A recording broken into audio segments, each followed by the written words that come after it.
Question number 11, ठीक है। Evaluate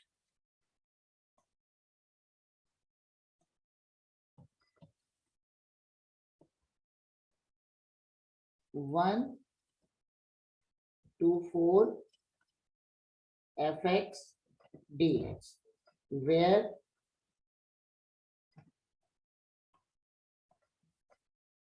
fx equal to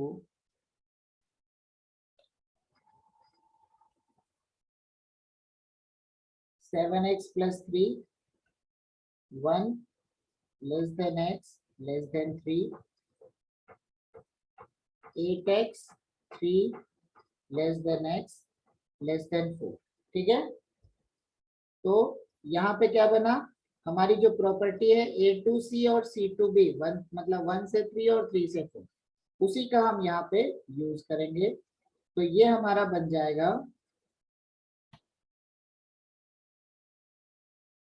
integral equal to 1 to 3 fx, उसमें क्या आ जाएगा 1 से 3 के बीच में ये दे रखा है 7x plus 3 dx plus 3 to 4 8x dx, ठीक है।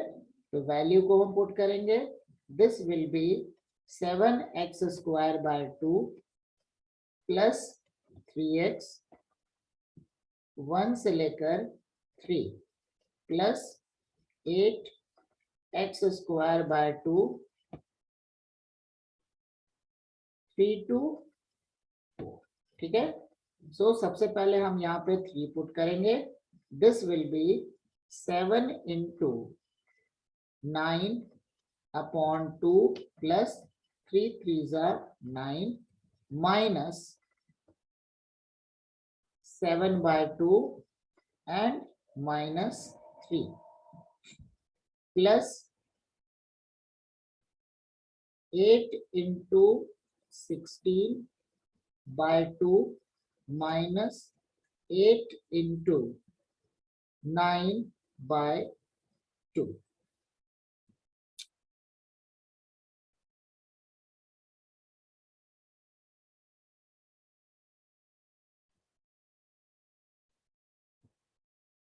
तो यहाँ पे हो गया 9 7 जा 63 by 2 minus 7 by 2 और प्लस 9 minus 3 हो गया 6 प्लस 64 minus 36। तो 63 minus 7 मतलब कितना हो गया 56, 56 by 2 प्लस 64 प्लस 6 हो गया 70, 70 minus 36 मतलब 34। तो 28 प्लस 34, 8 प्लस 4 हो गया 12, 3 plus 2 5 plus 1 6। So answer will be 62, ठीक है, नोट करो।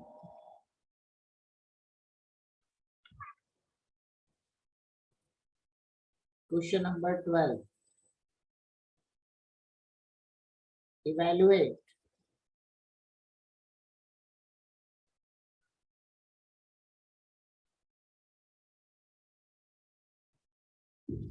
minus pi by 2 2 plus pi by 2 fx where fx equal to sin of mod x plus cos of mod x। अब देखो mod x की definition होती है, बार बार इस चीज को हम कई बार मैंने बताया है, mod x equal to x when x is greater than और equal to 0, this equal to minus x when x is less than 0. So it implies that sin of mod x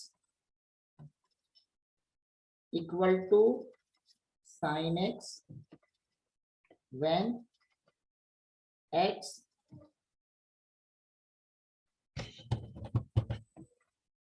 zero less than or equal to x less than or equal to pi by 2 and this equal to minus sine X, क्योंकि sine of minus X बन जाएगा when it is lie between -π/2 to 0।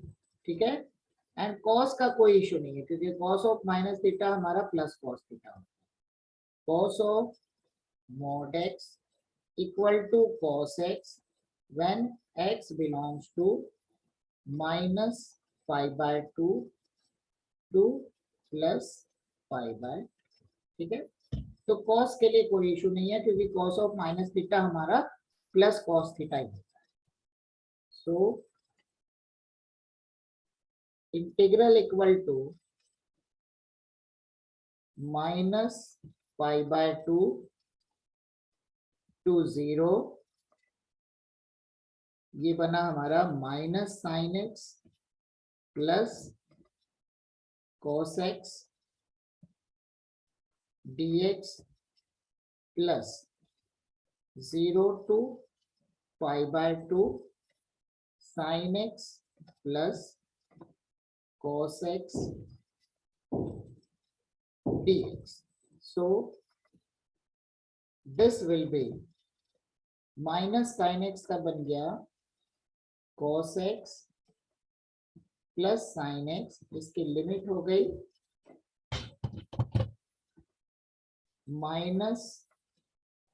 -π/2 to 0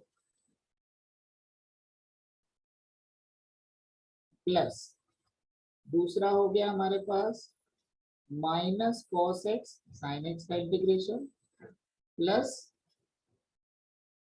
sign X, इसकी limit हो गई 0 से लेकर π/2।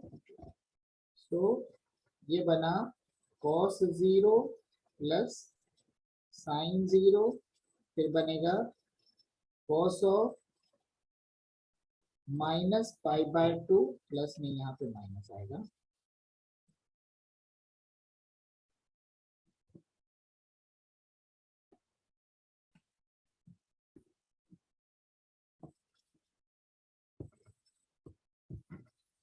और minus sine of -π/2, फिर बनेगा minus cos of π/2 plus sine of π/2 plus cos of 0 minus sine of 0।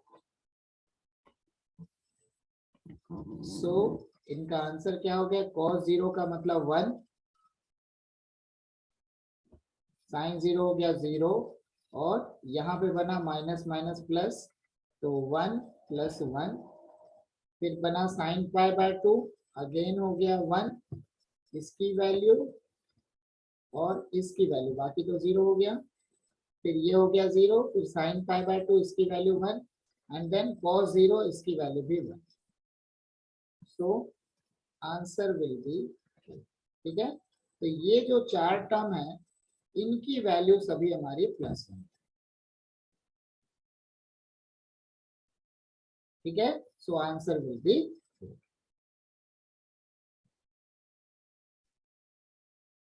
Last question, question number 13, evaluate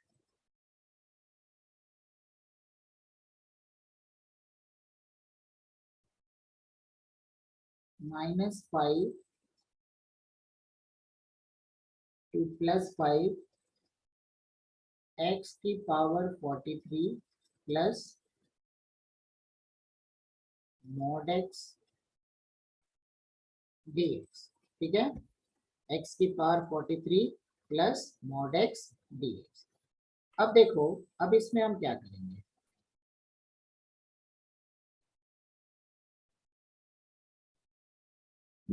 ठीक है। तो इसके हो गए दो part,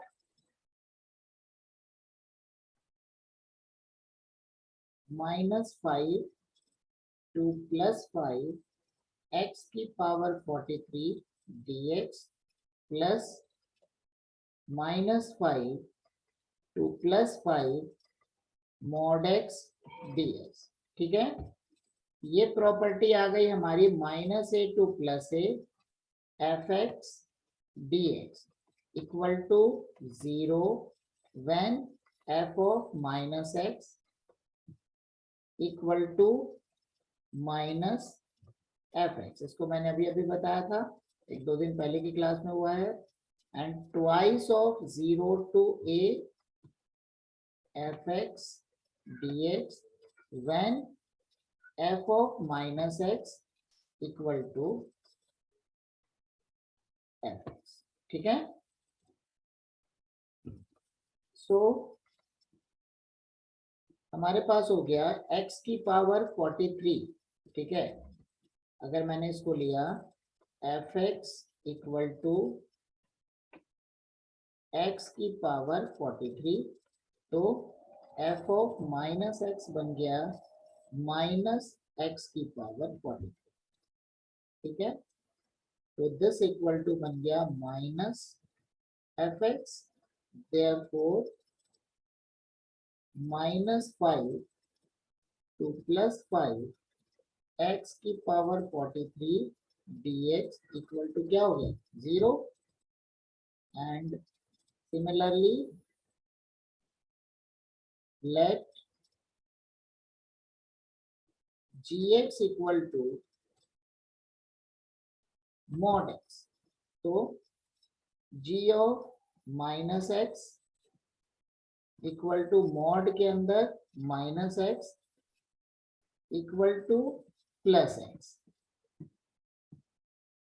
so g of -x equal to gx, तो मतलब हमारे पास बन गया -5 to +5 mod x dx equal to twice of 0 to 5 mod x dx। ठीक है, अब 0 to 5 mod x dx मतलब क्या हो गया हमारा 0 to 5 mod x dx मतलब बन गया सिंपल x ही हो गया पॉजिटिव, तो twice of 0 to 5 x dx, तो बना हमारे पास 2 टाइम्स ऑफ x²/2 0 to 5, 2 तो कट गया, आंसर विल बी 25। ठीक है, सो ये हमारा आंसर।